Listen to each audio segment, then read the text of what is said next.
Welcome to Take 4 in our series on Jeet Kune scientific street fighting. My name is Beasley, and I'll be your instructor for this tape as well. Now, in the 1960s, Jeet Kune was first making inroads into national publicity, and it did so by its emphasis on its full contact training. One of Bruce Lee's students, Joe Louis, who worked with Bruce from 1967 and 1968, introduced the art of full contact kickboxing in 1970.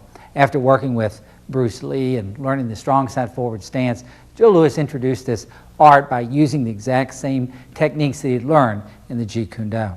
He was able to take on 10 opponents from any number of different styles and knock each one out in the first or second round. In fact, he gained such a reputation for his full contact fighting that it made him an actual legend in the sport of both karate and full contact kickboxing. Now, in this particular tape, what we're going to try to do is introduce you to the full contact fighting method designed by Bruce Lee, taught to Joe Louis, and something that I've worked with as well.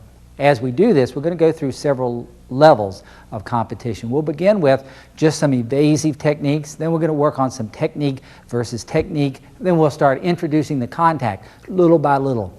First to the body, then with the kicking, then to the head, then the full contact kicking and punching that we'll get to. Let's go ahead and begin the tape with our evasive footwork maneuvers.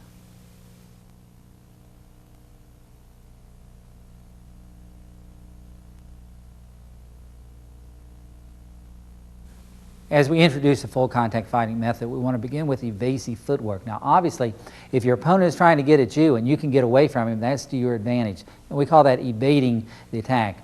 Ian, come on in here. This is Ian Marshall, who's been my partner through the series here.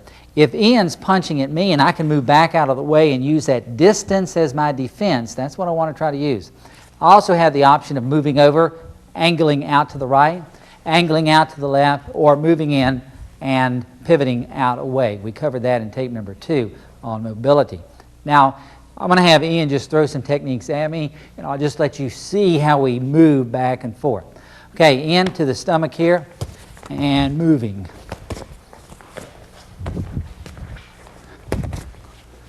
Now, notice I'm not actually hitting. I'm just trying to move around here to control him. And whenever I see him get sit again, I'm in position to move into him to stop him.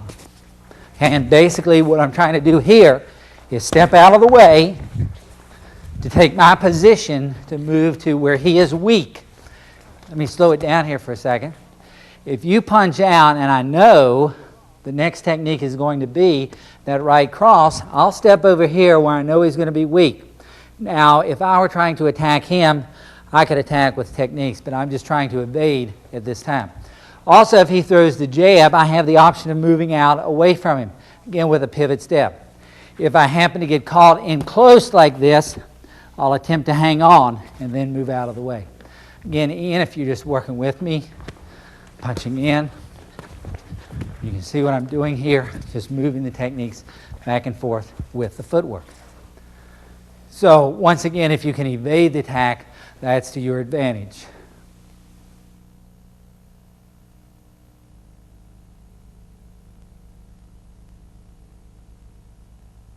To supplement the evasive maneuvers, we can also add blocking. Now, this isn't the type of blocking that we look at in a karate or a kung fu system, but rather quick little motions with the arms and elbows. What we're trying to do is take the attack in and just stop it before it goes in. Ian, if you'll come in.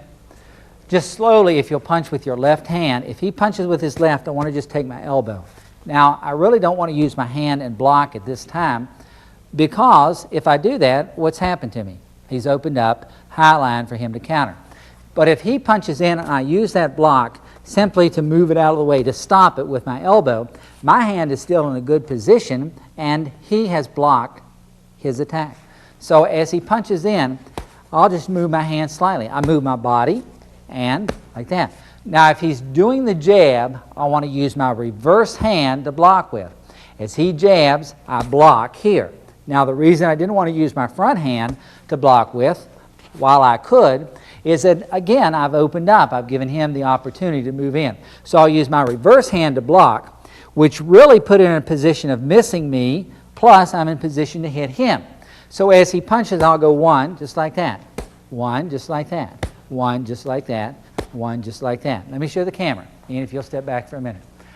As my opponent punches into the body, I'm just going to use my reverse hand like this and move. Now, by the way, we're using an orthodox boxing stance. That is, taking the strong side and placing it back. Now, obviously, if you've practiced a number of years, your left side and your right side would probably be equal in terms of strength. You won't have a dominant side.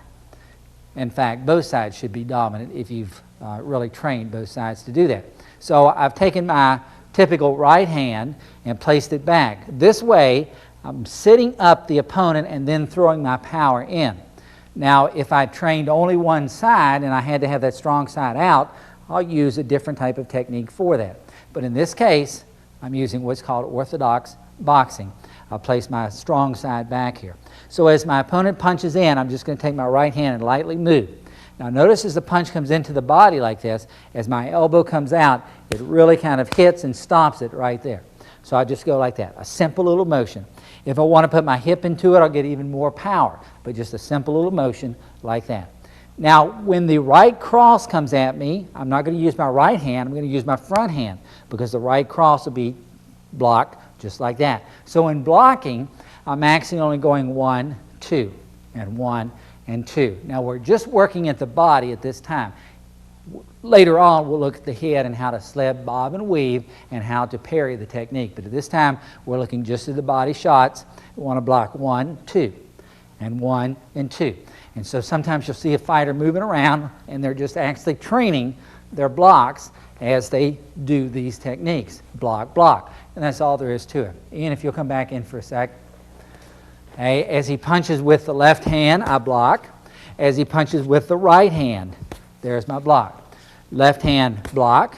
Right hand, block. Now you got to actually try to make contact. Block, block. Now if he doesn't try to make contact, and if you're training at home with a partner, and your partner punches out here, punch, okay, you've missed. Now you've already evaded the attack using distance. It's when they get in too close and you can't evade using distance that you have to go to blocking. So you have to make sure that your partner tries to at least touch the stomach as they're punching. Punch, and right hand, and right hand, and right, and left, and right, and left. All right, now this time I'm going to try to move around for a second with Ian punching at me, and when possible and when appropriate, I'm going to use blocking techniques. You can't force a technique to work. You can't say, I'm only going to use blocking. Sometimes I'll have to evade, sometimes I'll have to immobilize, but I'm going to try to use the blocking as much as possible. All right, ready? Just punching right to the body. All right, there are a few more punches at me. Got to get in on me. That's it. All right, try to work. Double up on the punches if you want to. All right, give me a little distance here. And you can see what I'm doing is just putting my elbows in the way, and see that puts me in position to where I can continue punching with my opponent. So blocking tends to be a very appropriate way of using defense in our kickboxing system.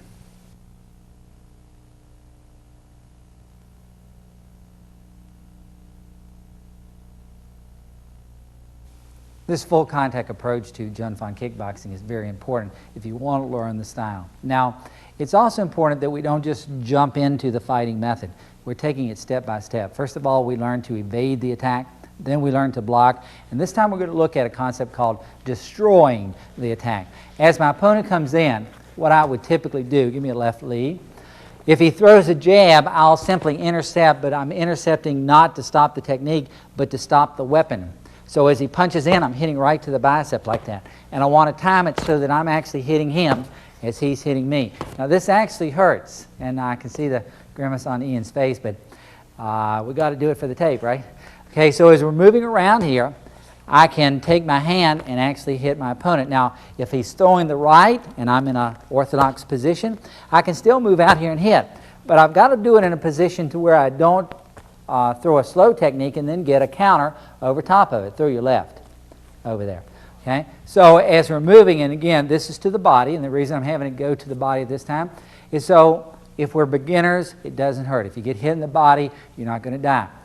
when people start hitting to the face and they start fighting back like this, and you'll see even accomplished fighters that when they get into a street fight, because they're not used to the spatial distribution that they have to get used to for the head, they'll go into a fight like this with their head back out of the way. So we're training it step by step so that you'll feel comfortable in this full contact format. So as we move around this time, I'm going to have Ian throwing the techniques as usual.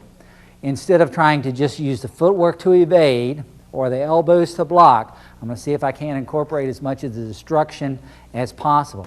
Sometimes I might even throw a right hand around. Now, typically what I'm doing is not a jab or a straight type of technique, but more of a hooking technique in order to capture those biceps and triceps.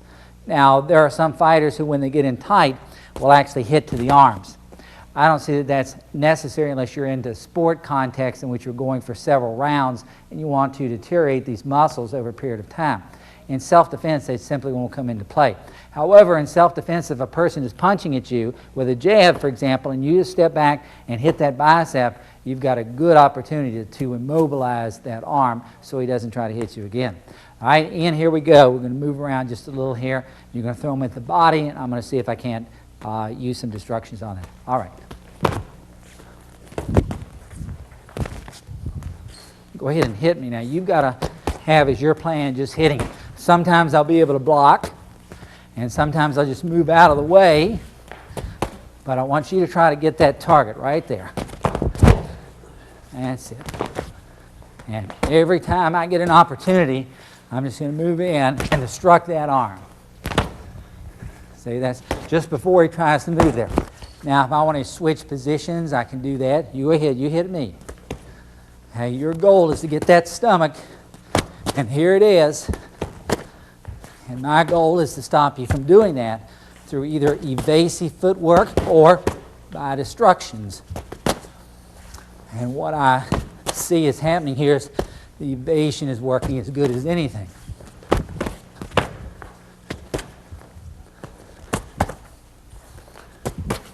Okay, good.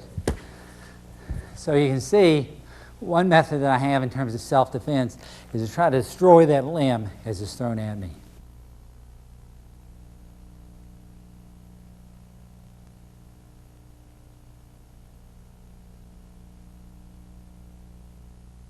Let's look at redirection as still another way to stop the attack from striking you. Ultimately, what we're trying to do is deny access to our targets. That's the body here, the head and face and legs. Now, as my opponent comes in, Ian, if you'll come in, as he throws a left jab into the body, I can take it right out away from me like that, just down and out. And as he throws it a pretty stiff jab, then it's easy for me to capture and just redirect it out like that. Now, if he throws the right cross here, I'm going to take my forward hand and send it away from me just like that. One more. All right, let me show it to the camera. And so from our fighting position, as the punch comes in, the right hand goes in just like the block. But instead of the block, and you usually make your contact with this forearm, I'm just going to send it away from me like that. As the punch comes in, I'll do what amounts to the block, but because there's enough energy on it, I'll just pull it right out of the direction of my body. If he's throwing the right cross from my orthodox boxing position, as the punch comes in, I'll just intercept it and direct it out away from me. As it's coming in, same thing as my block, I'll just pick it up and send it away from me. Just pick it up and send it away. And we call that redirection. Ian, come on back in. Now, as he's throwing the punch, you have to make sure that you don't put so much energy here and get so caught in the idea of pulling the hand down that he can retract that hand and then punch you with it. Okay, so you want to make sure that you're just pulling here as long as you have energy. The minute you feel it pull back, then you need to get your hand back. Now, this technique, again, starts out essentially the same as the block. As he's punching in, I'm basically blocking, but because he's really trying hard to get in there, I can send it away from me. If he's just punching and snapping back, then I probably won't be able to redirect. If I try to force the technique, pull it back quickly, see what happens, pull it back quickly, okay? But if he's really trying to stick it in, I've got to block, or I can redirect. Block, or same thing, except for I just redirect it out of the way.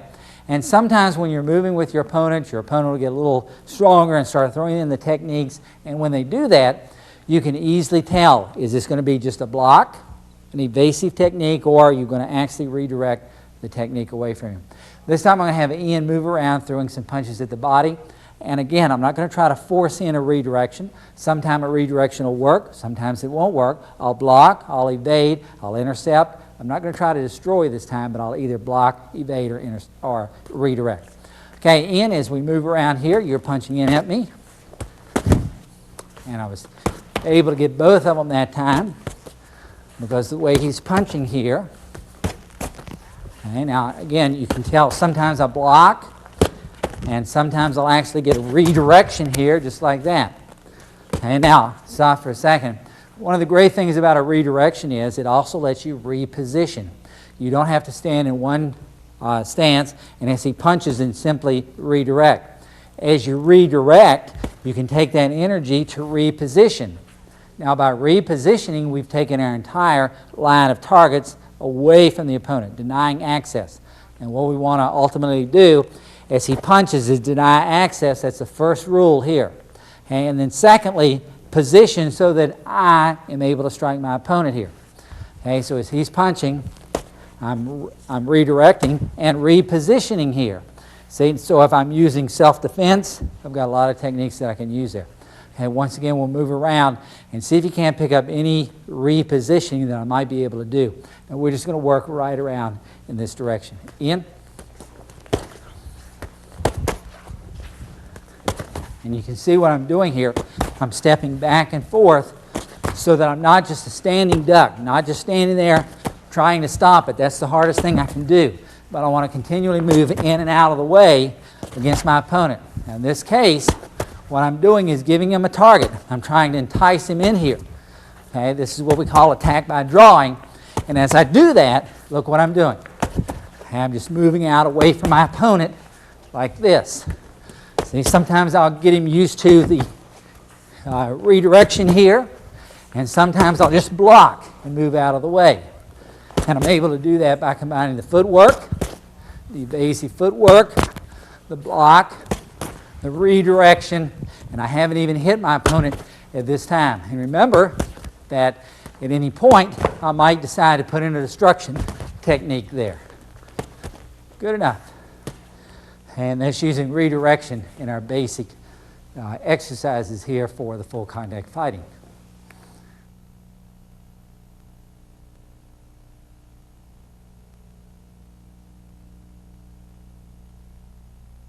From this basic stance that we've been using, remember that we can block.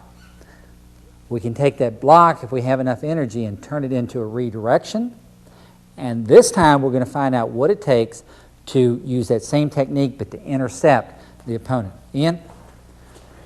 As my opponent tries a left jab to the body, I want to time it so that I'm coming right over the top like that. Right over the top to hit him.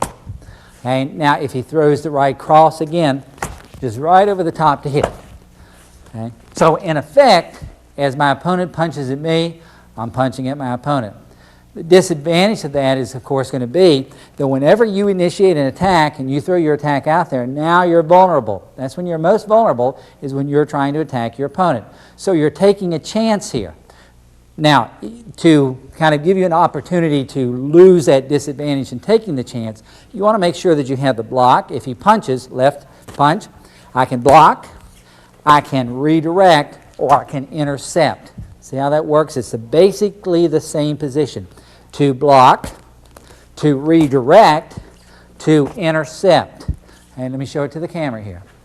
Okay, as we're moving around, sometimes I'll simply block, sometimes I'll block and redirect, and sometimes I'll go out for a block and follow through. Now, using that method, I'm able to choose the one that I want to use on the spot. If it looks like he's really set up a powerful technique, I'll probably redirect it. If it looks like he's set up just a little bouncing technique, just a little technique to make me work, I'll probably just try to block it. If it looks like he's trying a technique to hit me, it's not too powerful, not too weak, I'll probably just intercept that technique. Ian, let's move around here just a little. Okay, now sometimes I'll use the left, sometimes I'll use the right, and remember, you can't stand here and try to force the techniques. I can't tell you I'll definitely be able to do an interception here. It just depends on a lot of things. If I'm close enough, if I'm evasive enough, if I'm able to block and then move from there. So Ian, if you'll punch to the body, we'll move around here. And notice I'm not going to it yet. And there was an opportunity that I had. I just threw that one in. Okay, and there we go again. If I see him telegraph the technique, then I'll usually go for a destruction or an interception. Okay, stop right there. Now when they telegraph the technique, a lot of times if you catch a person reaching, if you happen to be the kind of fighter that is pretty evasive and you can stay back just out of distance, you'll get your opponent to start reaching in at you. When they do that, they become much more telegraphic. As they telegraph the technique, in other words, you can see the shoulder coming, you can see the person reaching at you, then that gives you the best opportunity to intercept or to evade the technique. Come on in. Okay, so as we're moving around, this time sometimes I'll use evasive footwork, sometimes I'll try to block, sometimes I'll try to destruct the arm, sometimes I'll try to intercept and redirect, and sometimes I'll try to intercept to strike my opponent. Okay, here we go, moving around. And notice that I'm not actually throwing any techniques at all. In this position, I'm just using some distance here. I don't want to stay back and make him chase me, so if he moves back, sometimes I'll move in. I can also basically smother the technique, as you can see me doing here. So as he's punching at me, again, I'm just throwing the techniques in.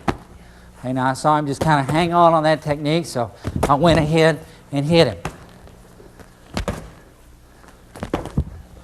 You can see if you set the timing right, it's really easy to make that work.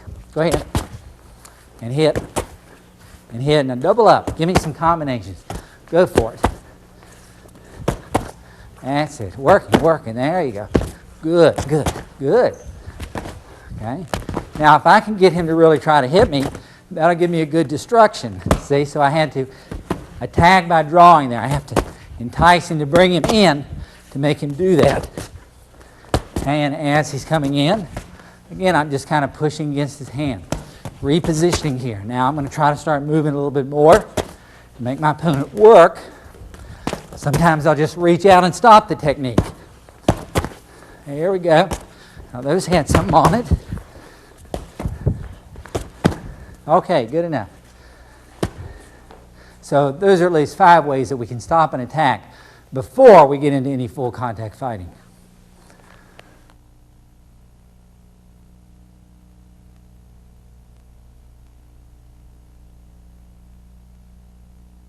In this tape, we're going to look at 5 levels of sparring expertise that's required in the Junfan kickboxing method. Now, before we get into that, let's talk about equipment. You have to invest in some equipment, both hand gear and foot gear. The shin guards and foot guards go right on your hand like this, and there's a lot of different, right on your feet like this rather, there's a lot of different types that you can pick up. As far as hand gear is concerned, boxing gloves are by far your best.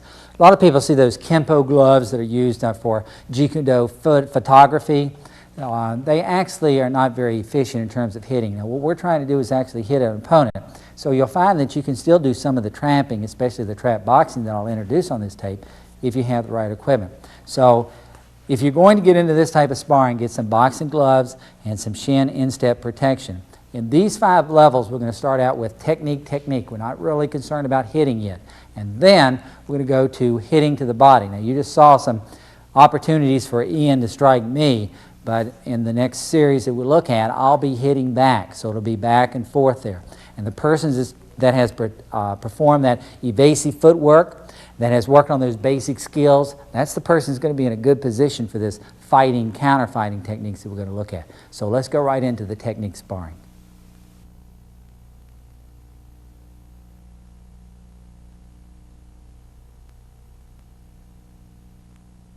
A good way to start out your sparring is just what we call technique sparring. In other words, I'm just going to throw out some techniques with my partner, and we're not actually making any contact at all. And in fact, to be very safe, we'll go just to the body, and we want this sparring to be something that you feel comfortable with, and you feel so comfortable with, it's easy to move around. Ian, Okay? In this case, there are a lot of ways to approach this. I might start out, first of all, just throwing a jab, letting my partner throw a jab. And I throw a jab and my partner throws a jab. And then a jab and a jab. I'll just move around, taking my time, just thinking of the technique that I want to throw. Jab to jab. Sometimes I might want to double up on the jab, so this time I'll throw 1, 2, like that. Let my opponent throw the same type of technique. 1, 2. And again, just moving around. 1, 2. Okay, this time I might throw a high-low. 1, 2. Like that. And again, just back and forth. 1, 2. And you can see all I'm doing here is just getting used to this spatial awareness here, this distance from me to my opponent. And now, as I'm moving around, I might throw a 1, 2 back and forth. Okay, another technique. I have to get at least close enough to make it realistic. Is a 1, 2. And if you're just a beginner, you may want to throw these just at the body as we move around here. Okay, this time I'm going to start incorporating some kicking techniques. Let's throw, first of all, a little front kick. I'll just snap out a little front kick, and my opponent move with a front kick. I'll kick, my opponent kicks. Now you don't want to actually make any contact at this point, but we're just moving around, actually just kind of exercising. Sometimes we may want to switch sides and let the right side. Just up and kick, back, up and kick, back, and then let's put in the hook kick. So we just move back and forth. We're trying it's called a simple direct attack. Just a single technique moving in. And as you do this, go ahead and snap your technique, just like you intend to make contact, except you don't plan to make any contact on this. If you have an inverted hook kick, give me a left lead. You can try that technique, just back and forth with your partner. Simple and direct, just making it work for you. Just back and forth. Hey, you might want to put both the punch and the kick together. So I'll just punch and then kick. Moving around, punch, kick. And I'm moving around, punch, kick. I don't have to be too concerned about my defense. I'm using evasive footwork to just allow me to stay out of the way. And then, once you have that down, it's time to actually do a little more of a freestyle type of sparring. Let's take a look at that. As we start off, we're just going to throw some punches and kicks actually at the body. Okay? We're not trying to make any real contact. We're just moving around. You can use double up on your techniques, single techniques, or whatever. But as you do it, try to keep in mind that don't throw a technique, a kick, when your opponent's throwing a kick. Just working back and forth. Non-contact.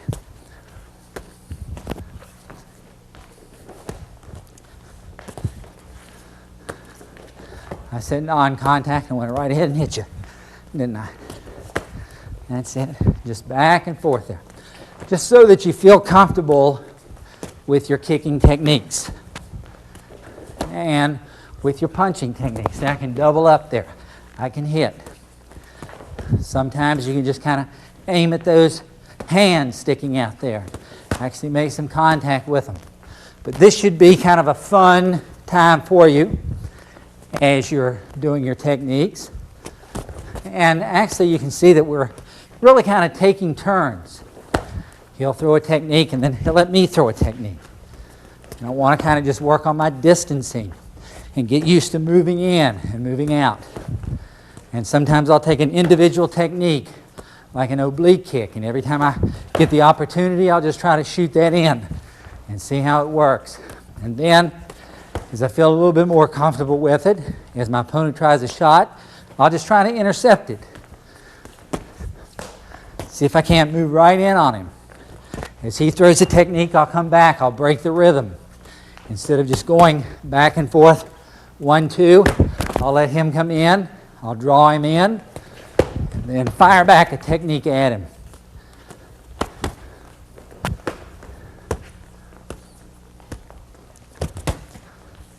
And again, this is just non-contact. Now, as we do this, it gives you an opportunity to try some techniques you wouldn't normally throw.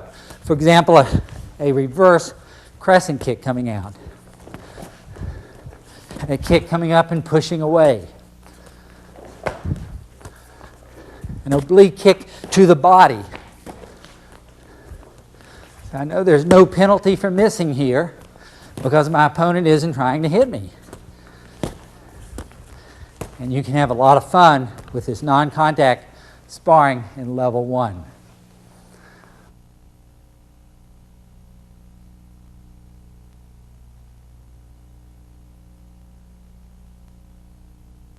Full contact sparring is essential to Jeet Kune Do, especially to the Jun Fan kickboxing approach to JKD. As you can see, the sparring can be a lot of fun if you break it down into these different levels. If you rush right into punching to the head, kicking to the body and such, tripping and taking the person down, it becomes somewhat dangerous if you don't know what you're doing. You're much better off if you'll take it step by step, breaking it down and putting it together. But again, you can't leave this out of your training system.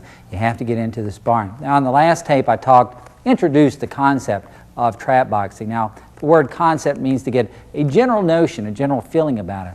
If we have a concept of boxing, a boxing concept, for example, we just know something about boxing. That doesn't mean we're doing hardcore boxing. This time, we're going to look at the trap boxing a little more and see how we can incorporate that into our fighting system, because at this level, we're both going to box and trap box. That means to capture the opponent and sweep the opponent or continue fighting from this position. Ian? Okay, so at this point, we feel comfortable just throwing the punches back and forth and in a position right over here. Now, for trap boxing, what I want to do, I've grown tired of just throwing the techniques out at my opponent and letting my opponent come in. Okay, so I'm going to try to establish a position. My position is to control that neck. If I can control the neck, then I control the fighter. After I control the neck and I have the forward hand, that'll be my first position for entering. I know that my opponent's got to use his right arm because his left arm is captured and his neck is in an awkward position. As he does that, I'll use a typical boxing technique of coming up and over to control it. Now, all I did is bring my hand up and over like that. Step right around here. Okay, so I entered by stopping, immobilizing that forward hand, using my footwork to get me in to control the head. Once I control the head, I get the person down, and I know they're going to throw that right hand because they don't have anything else to throw. Okay, watch any boxing match. When they tie up with one hand, they have to use the opposite hand. Now, in boxing, sport boxing, of course, this is illegal, and the referee will come over and break them apart. They don't want them to tie up. Why? Because when they tie up, then that's where they get hurt. That's where they get bumped, headbutts. That's where they bite each other. And we want to make sure in boxing that that doesn't occur. In trap boxing, this is what we want to happen. So as the person is punching in, I'll control that forward hand, work into the neck, and now watch that right hand come around, and I'll just go right over the top and lock it up just like that. Now, in this case, what I did was lock it up and come back on the left hand. On the left hand, I now have the left hand closed, so I'm now in position to work my opponent, and there's just not a lot he can do. What he will do is try to get away from me, and as he does that, I can continue to working, or I can go ahead and smash with the elbow, or I can lock up for a submission type of hold. Okay, so let me go back through that. So the goal in trap boxing is to control that neck, control that head. Okay, and we do that, our goal is to move in, control the head, tie up the hands. One, we'll take the opposite hand, go ahead and throw the right. Okay, and now sometimes I won't capture that hand, but my opponent will bring it back to hit with. Okay, if he's hitting, sometimes I might just be blocking. And other times, if he finds out he can't hit in center like that, he'll go for a wide hook. When he does that, I'll close up this hand. And at this point, I've now crossed my hands. I just take my hands and cross them here. And as I cross my hands, I'm just going to let my opponent wear himself out. I'm in a very strong position here where my opponent is just going to have to work around. He can't get away from me. I've worked with big, strong boxers that once you tie them up, they just can't get away from you.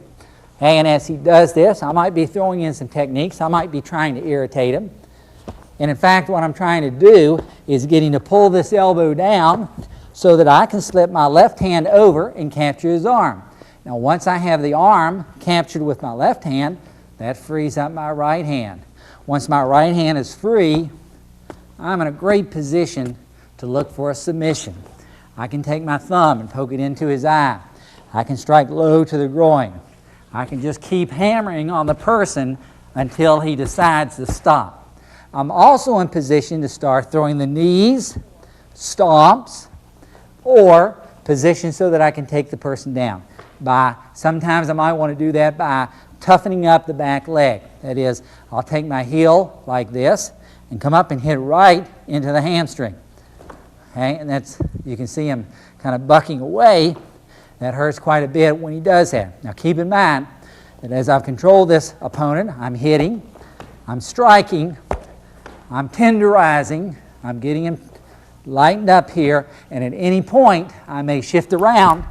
Now I got him in a headlock, and I can take him down to the floor and put him out from that. Okay, so our goal for the trap boxing again is to move in, capture the head, then one by one capture the arms. Let's say this time that I wasn't able to capture the right hand, but it's the left hand that tries to get me. As he moves around, I'll capture the right hand first this time. Okay, at any time I can be bouncing his head back. Okay, pulling his head back. In self-defense, I might be throwing in a headbutt. I might be biting.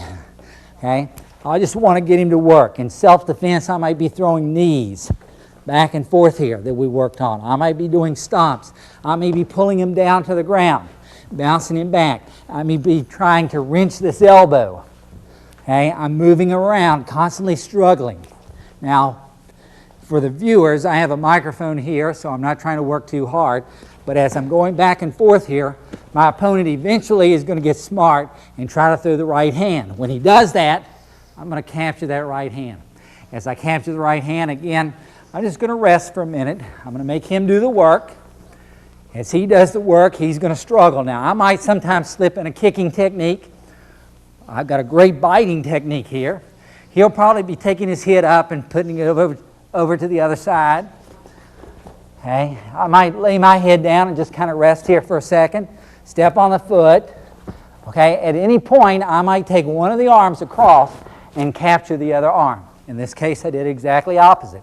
I capture that arm. Now, this gives me one free hand that I can just irritate him into submission, or if I didn't have on a glove, of course, I could take that thumb and go right to the eye. That pretty much ends the fight there. I can take this hand over. I can throw in elbows. I can capture that neck. I can wrench the neck back and forth. I can toss the person down to the floor from here.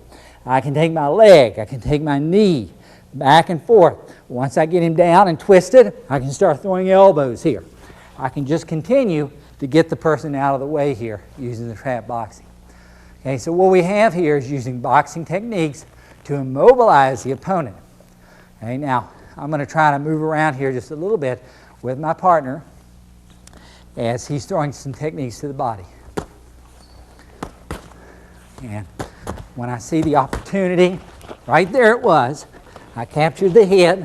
When I capture the head, I just want to be in position to capture the arms. As you can see this, he's still fighting. As he does this, I'm just blocking, waiting for the opportunity to capture both hands. Right there it came. There's the opportunity. You can see the hands caught. And now I'm in position to just drill my opponent until they can't really do anything against me. Okay? So this type of sparring we call boxing to trap boxing, back and forth. Now, I'll go through this again for you. Okay? Again, we're just kind of moving around. And I'm just kind of putting together all of my techniques here. Just back and forth here. Okay? All right, just got the head. In this case, I just took him down. Okay? Whenever I can establish control of the neck, I'll do that. Now, that hook could just as easily be to the head. But I'm just looking for the position in which I can capture the neck. Now, what's happened here, well, I happen to get a crank out of that. That's what we're trying to do. Just try different techniques, nice and slow, working from our boxing format as we go in against an opponent. And you can see I'm using the interception, the deflection. Sometimes I step back. Sometimes I draw him in, and when I draw him in, there's that neck again, and I'm ready to capture him and take him out right from there. This level we call boxing to trap boxing. It's a lot of fun. Give it a try.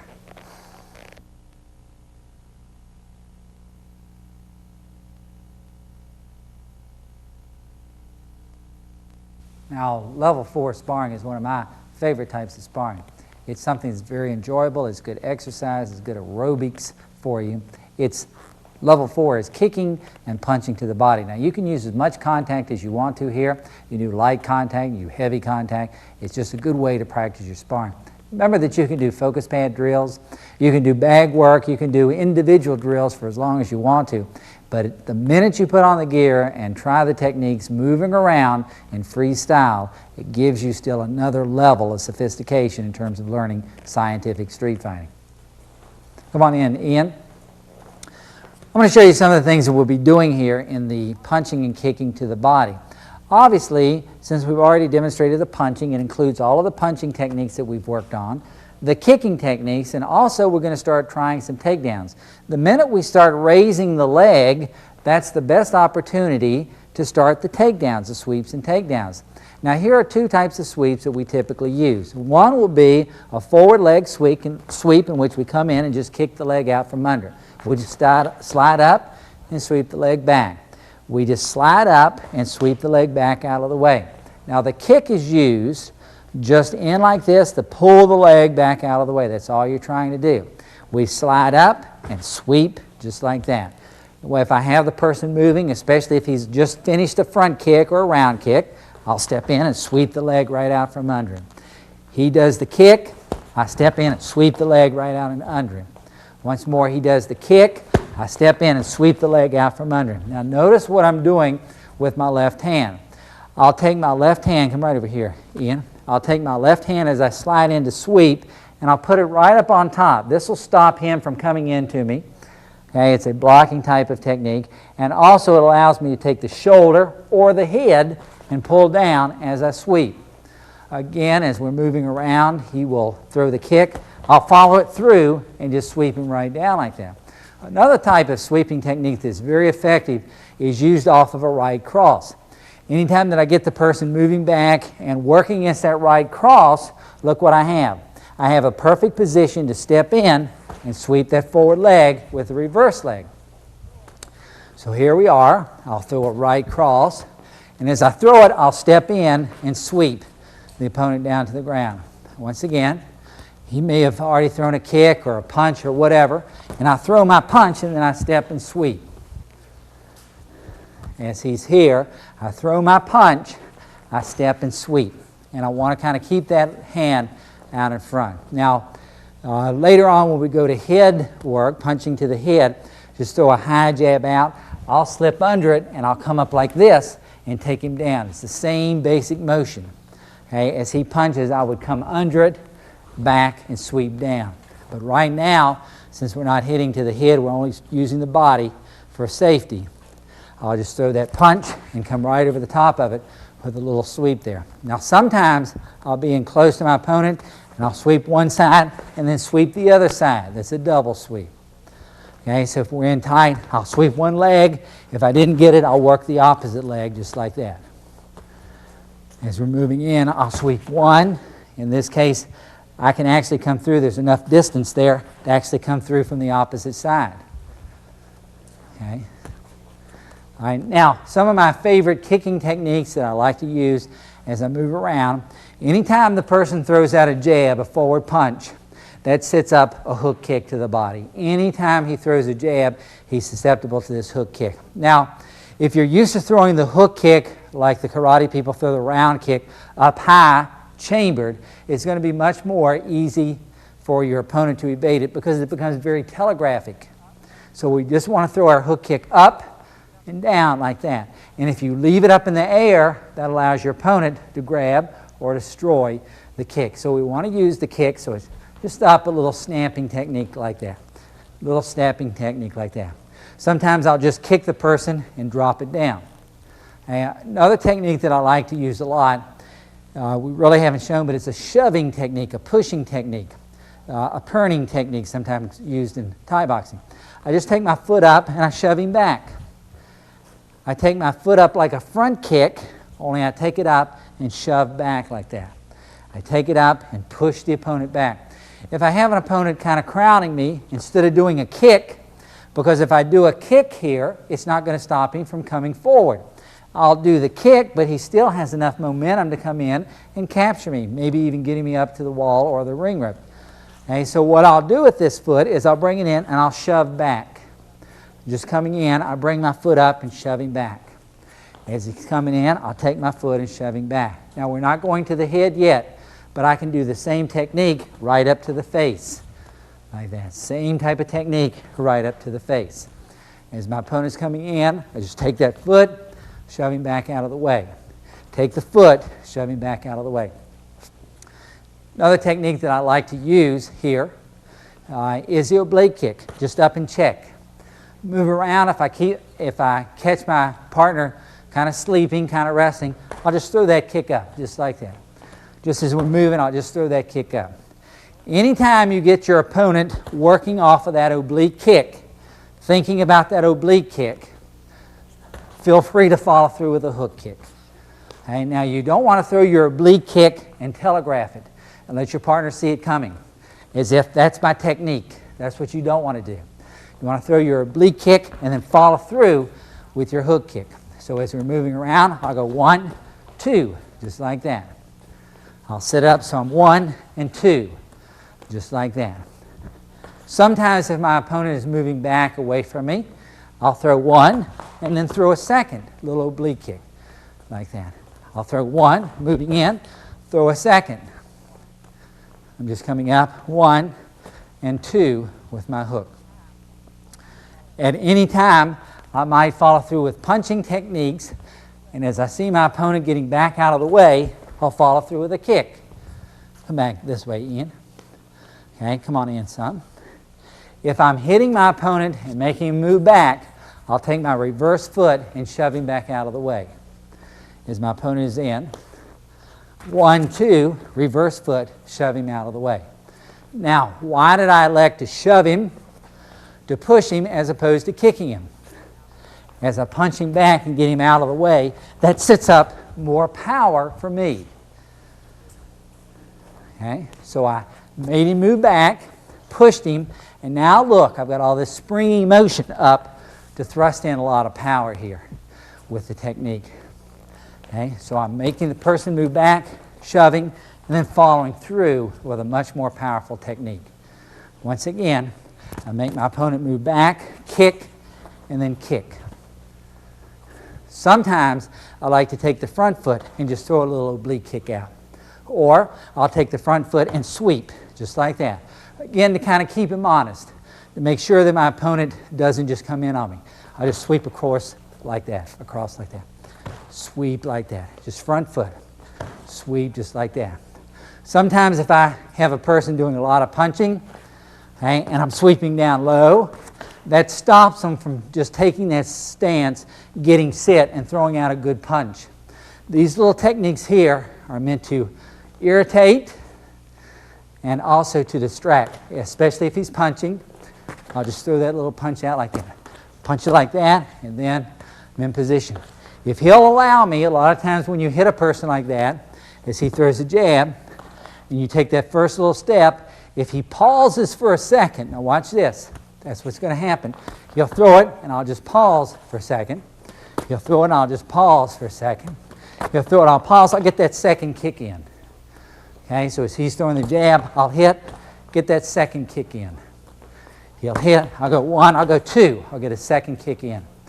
If I can get the opponent working down low like that, get a second kick in, I'll just follow it through with an inverted hook into the body. As I'm moving, you throw the jab, I go 1, 2, I'll get an inverted hook into the body.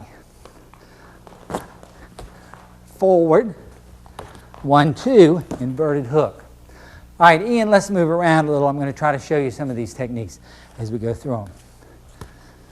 Now this is kicking and punching to the body.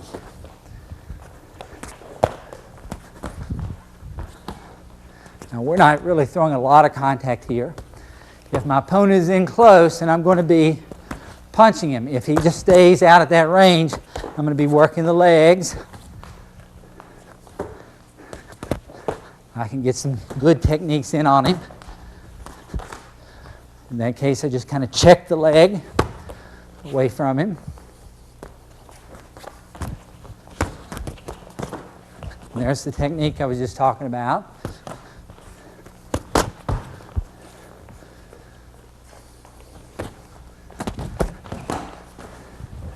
That was just a double leg sweep, hit both of them that time. Inverted hook. That was called a progressive indirect. I start in one direction, finish with the other.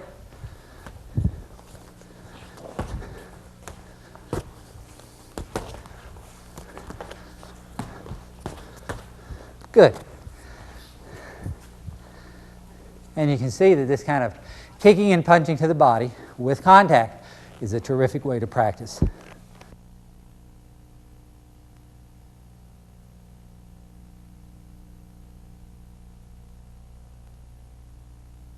After we've had the opportunity to try some techniques back and forth with no pressure, just moving back and throwing the techniques, now we can start introducing a little bit of contact. As we do the contact, we're going for the body only, just the punches. Each step we introduce a little more threat, a little more danger into it, make it a little more interesting for the practitioner. This time, Ian, come on in here, and let me show you exactly the type of things we're going to do. As we're moving around, we're going to incorporate all of those motions that we talked about earlier. As he punches, I'll be able to block and intercept the techniques. I'll just move around some when I want to. But this time, I get to start punching back. Now, watch what we're going to do here as we punch back. Basically, whenever I feel like I'm in trouble or if I want to just introduce the match, in other words, if I just want to kind of get the distance, I'll throw out a jab. The jab, or the straight lead, is to just get the distance. I'm just kind of moving around. Now notice that I'm dropping my hand sometimes. That's all right, because I don't have to be concerned about protecting anything. It's just the body. I'm letting the distance that I have here serve as my protection.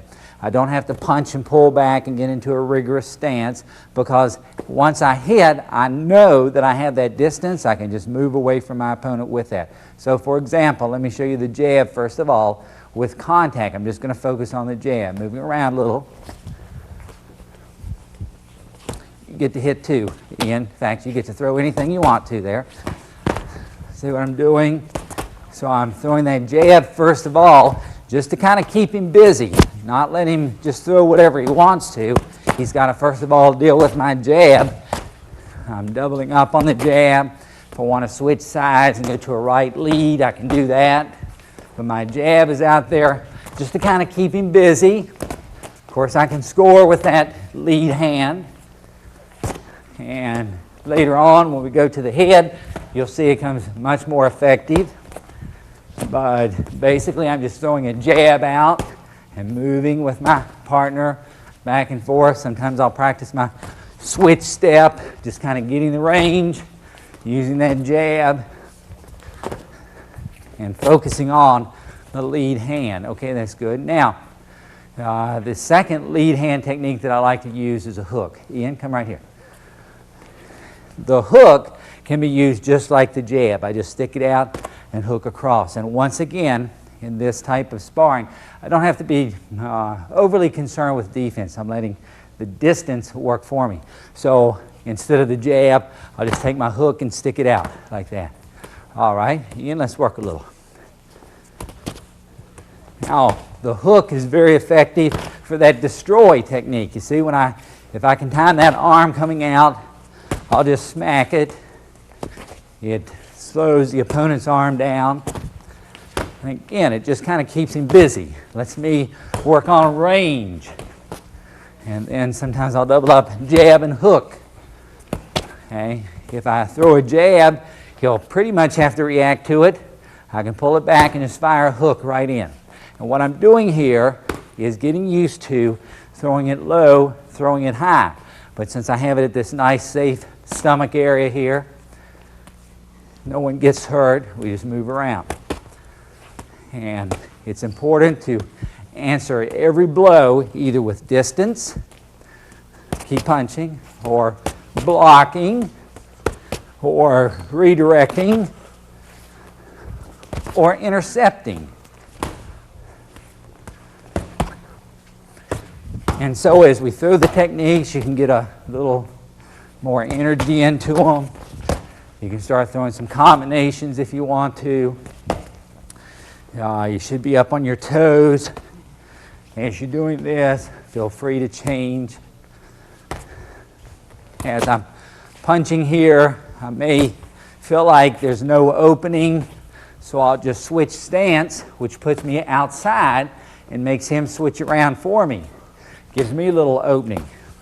If my opponent switches, for example, and I feel like my right hand isn't quite as strong, or perhaps his right hand is stronger, I may want to switch back. Use that weaker side out in front.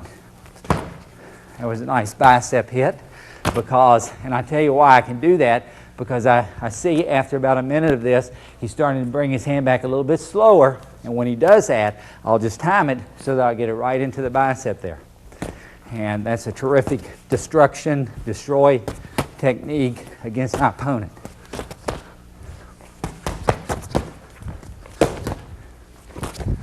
And this time, let me introduce the right cross.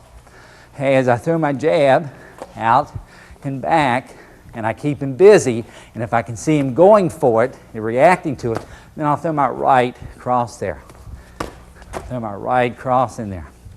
Really can't throw much of an uppercut because we're letting distance come into play.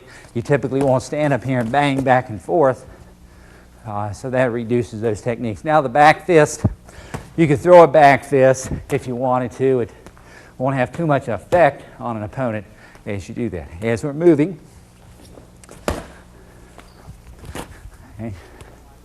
And if you watch the tape on strategies, you can see that I'm attacked by drawing. I'm drawing him in. I'm giving that opening, and I'm saying, here it is. But then, once he has it, I'm letting distance work for me.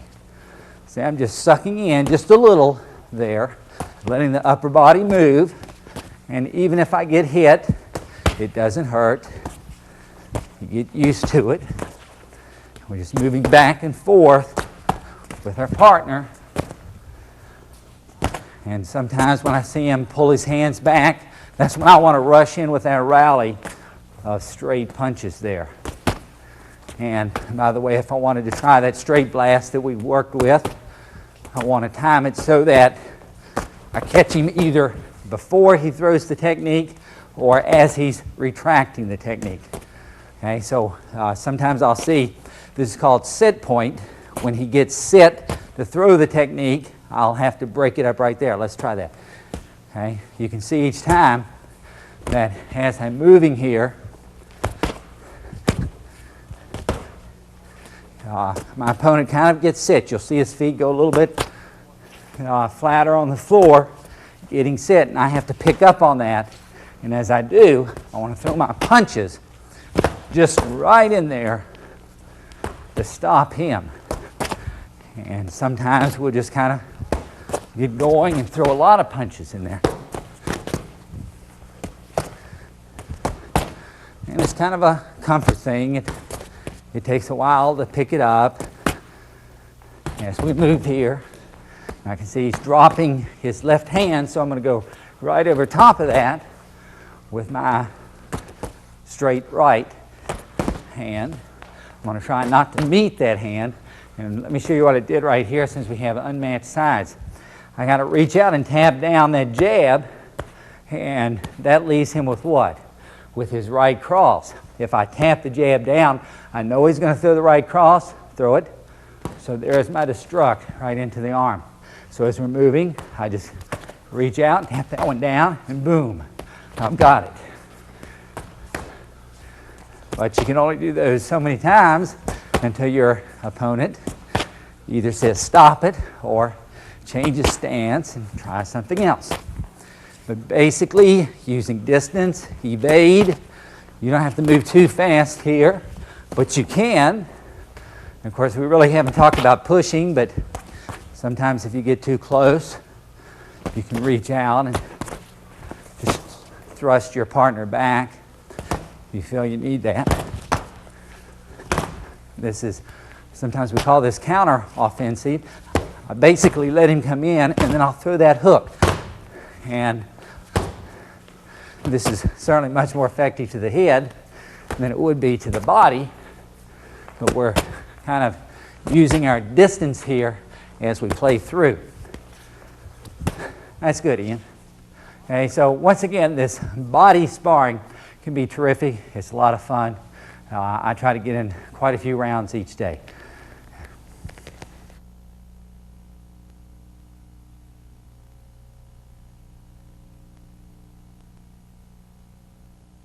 And now we're ready for level 5 sparring, which incorporates the kicking, the punching, and the trap boxing. Ian, let me just kind of go through this to review. At this point, we can throw our punches to the body, we can throw our kicks to the body, we can also sweep, and in some cases, if we get in pretty close, we want to try to control that neck and perhaps take the person down or just maintain control in the trap boxing range. Okay, so we're going from kicking range to boxing range to in tight stand-up grappling, which we've designated as trap boxing. All right, Ian, let's move around a little. And remember, when you first start out, you may want to just kind of throw out some jabs to get a feel, or hooks, those forward hand techniques, just kind of give your feel there.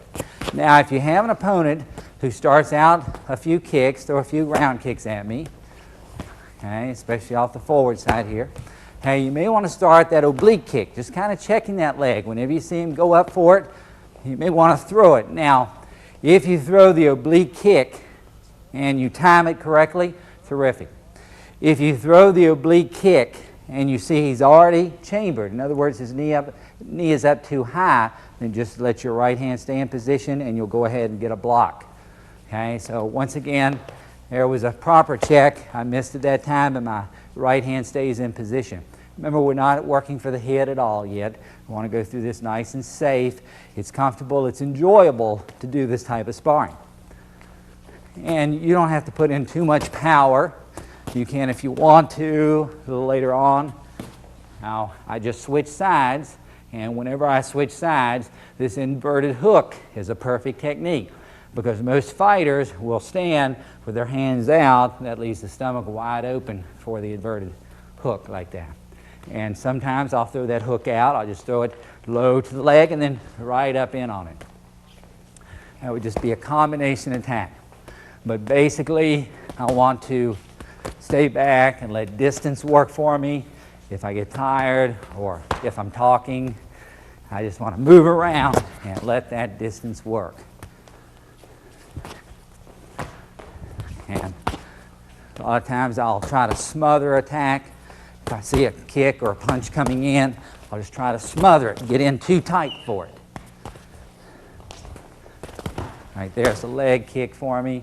And how I set that up is I let him come in. Again, attack by drawing. I let him come in a little.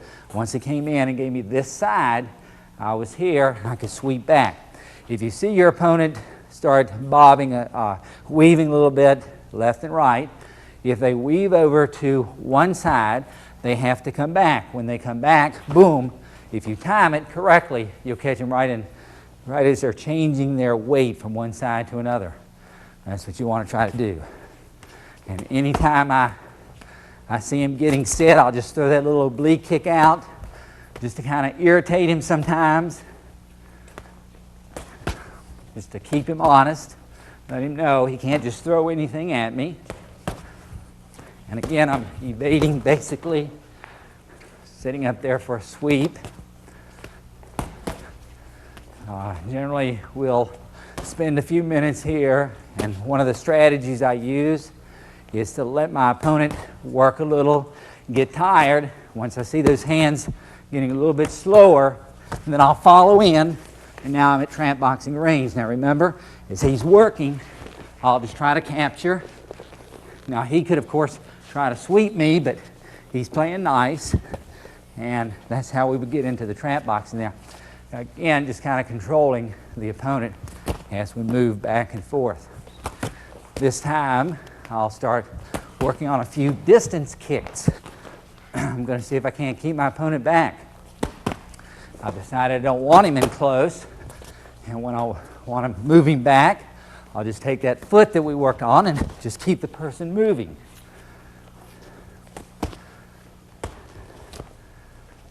One technique that I like to use is just a forward push, and if I can push the person back and gain some distance, I'll go for a sweep and then follow through with some punching skills. There's that inverted hook. Now, that's going to have the effect of keeping his hands down, and once we go to the face, you'll notice how that comes into play. I've broken these levels of sparring down so that you could get used to one level, and each time you pick it up, it gives you something for the next level as you practice. Don't forget your basics, your double lead hand. Again, just keeping the opponent busy. Ooh, good body shot there. Sometimes when they change positions, they're a little tentative on it. And when they're tentative on it, then you can capitalize. You want to, as my instructor Joe Lewis likes to say, exploit your opponent's weaknesses. Find out where they're weak and stay there. Work on them. Just a little forward leg takedown, sweep. And as you practice this, you'll just get a sense of distance, which is going to be extremely important for realistic self-defense. And why I say realistic is because I have no indication of what he's going to be doing. I don't know whether he's going to throw a jab or a cross or a kick. He'll just throw whatever he wants to. And when you put yourself in that position to where you have the unknown, that unknown factor, then you start getting a little more realistic, as Bruce Lee called it, scientific street fighting. And our definition on the using no way is way comes into play in that sometimes I may teach a hook that comes straight across, but in the actual heat of the battle, my hook might be a little bit different. My oblique kick might change lines somewhat. My inverted hook, again, may go from a different angle, but ultimately, in Jeet Kune Do, what works is anything that scores. Okay, Ian, good enough. And that concludes level 5, sparring, kicking, punching, and tramp boxing to the body only.